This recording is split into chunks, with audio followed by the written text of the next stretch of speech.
Assalamualaikum warahmatullahi wabarakatuh.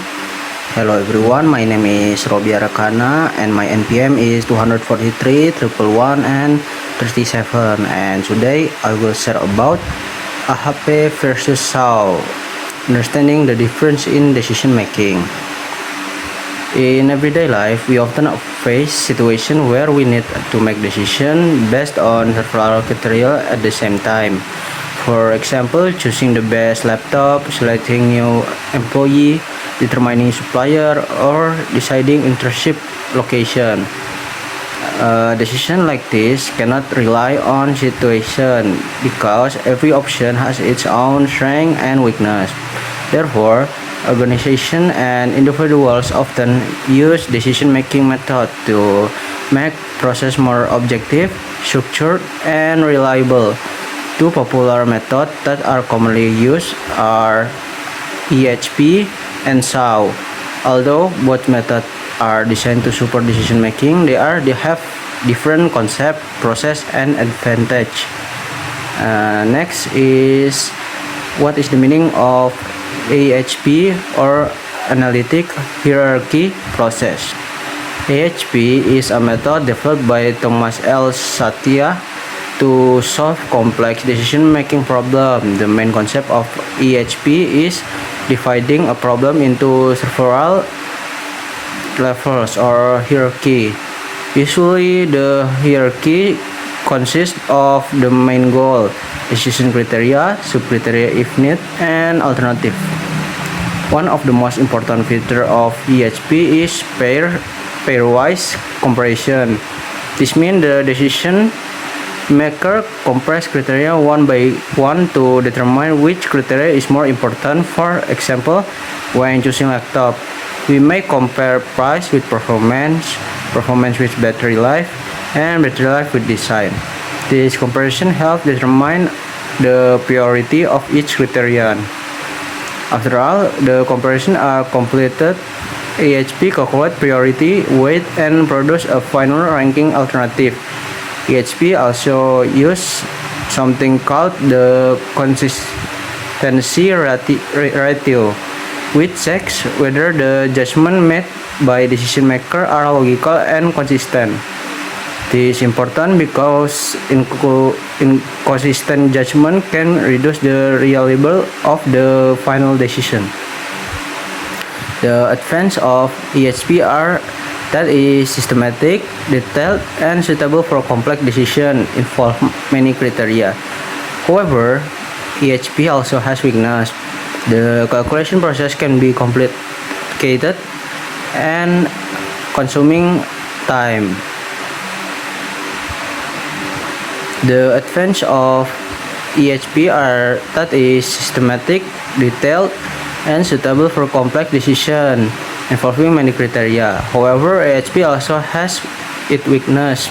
The calculation process can be complicated and time-consuming, especially if there are many criteria and alternatives. In addition, decision makers must be careful when making comparison because consistent judgment can affect the result.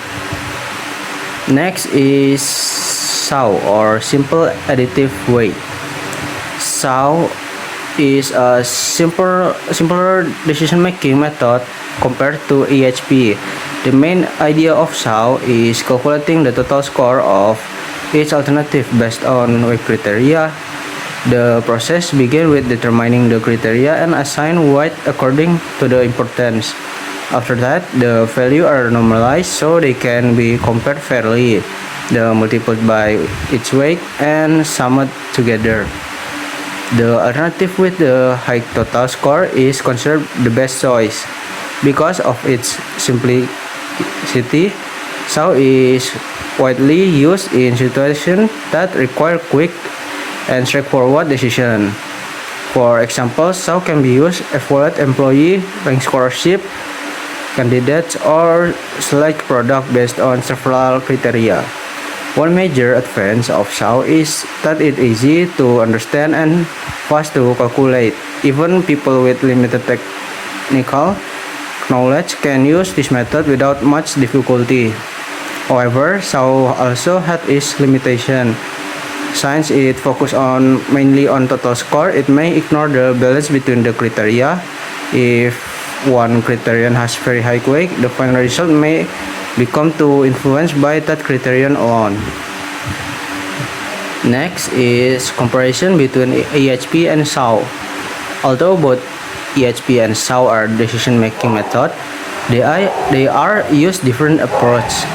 EHP focus on hierarchy, pairwise comparison, and consistent checking, making it more suitable for strategic and complex decision.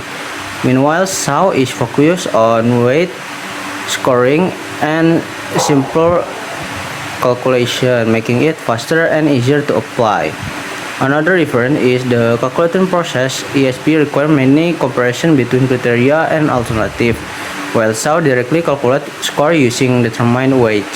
Because of this, EHP usually produce more detailed and accurate result, while SAO is more practical for simpler situation. EHP is also stronger in handling qualitative judgment because it allows decision maker to compare criteria directly. On the other hand, SAO work better when the data is already numerical and easy to measure. And for the example case, imagine a company wants to select the best supplier. The criteria may include price, product, quality, delivery speed, and service reliable. Using EHP, the manager compares the criteria one by one to determine which factors are more important. After calculating the weight and check the consistency, the system produces the final ranking suppliers. This process helps ensure that the decision is logical and balanced. Using SAO, the manager directly assigns weight to each criterion, then calculates the total score of each supplier. The supplier with the highest score becomes the best option. This method is faster and easier, but it may not analyze the relationship between criteria as deeply as EHP. From this example, we can see that EHP is more suitable when accuracy and detailed analysis are important, while SAO is more suitable when speed and simplicity are prioritized. And last is conclusion. In conclusion, both EHP and SAO are useful methods for supporting decision making, but they are designed for different situations. EHP is more suitable for complex decision because it uses hierarchy, pairwise comparison, and consistency checking. However, it requires more time and calculate mind. Meanwhile, SAO is simpler, faster, and easier to use, making it suitable for straightforward decision making problem. There is no method that is always better than the other. The best choice depends on the complexity of the problem, the available data, and the needs of the decision maker. By understanding the strength of weakness of both methods, we can choose the most appropriate approach and make decisions that are more effective and reliable. Okay, that's all from me. Thank you for your attention. And don't forget to like, comment, share, and subscribe. Okay, see you next time.